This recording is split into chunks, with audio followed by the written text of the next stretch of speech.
Understanding and managing your child's cough. A cough is a common symptom, especially in children. While most coughs are harmless, it's important to know when to seek medical attention.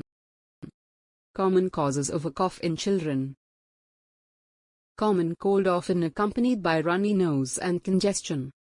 Flu, asthma, seasonal allergies. When to seek medical attention. Persistent high fever, difficulty breathing, severe cough, cough that lasts for more than a week. Prioritize your child's health. Consult a pediatrician for personalized advice.